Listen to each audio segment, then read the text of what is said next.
তো ভাই আমি দেখে নিয়েছি one of the best comedy franchise হাউসফুলের নেক্সট পার্ট হাউসফুল 5।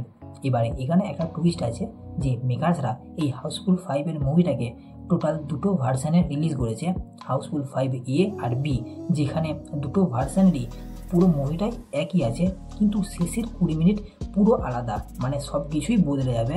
এবারে আমি তো দেখে নিয়েছি দুটো ভার্সানই, তো কেমন লাগলো বলা যাক। আমি Arka, welcome to the new video. দেখো, হাউসফুল 5 হচ্ছে একটা কমেডি মুভি, আর আমরা সবাই জানি যে কমেডি মুভি বেশি মাথা ঘামালে হয় না, জাস্ট মুভি দেখো আর এনজয় করো, আর সেটা এর ক্ষেত্রেও প্রযোজ্য।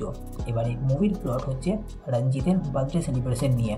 রঞ্জিতের বার্থডে সেলিব্রেশন হবে সমুদ্রের মাঝে একটা ক্রুজের মধ্যে, যেখানে অনেক লোকজন থাকবে, আর সাথে 3 জন জুয়ালিও থাকবে, প্লেড বাই অক্ষয় কুমার, অভিষেক বচ্চন আর রিতেশ দেশমুখ, যারা রঞ্জিতের ওই সম্পত্তিগুলো নিয়ে ঝগড়া করবে। আসল মজা শুরু হবে যখন সেই পার্টির মধ্যে একটা খুন হয়ে যাবে, আর সেই খুনকে খুঁজতে খুঁজতেই ওটা মুভিটা চলতে থাকবে।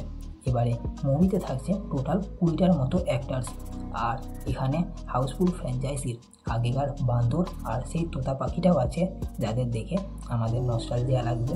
এতদিন ধরে আমরা যে অক্ষয় কুমারকে খুঁজছিলাম সেটা এই মুভিতেই দেখতে পাই। হেভি কমিক টাইমিং আছে ভাই তার।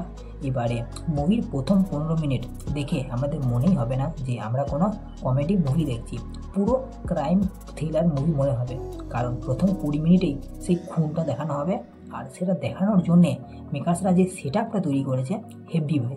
মুভির স্টোরি মেকার্সরা দারুণভাবে লিখেছে, আমরা শেষ অবধি কে আসল খুনি সেটা খুঁজতে পারবো না বা প্রেডিকশনও লাগাতে পারবো না, সেটা A ভার্সানই হোক আর B ভার্সানই হোক।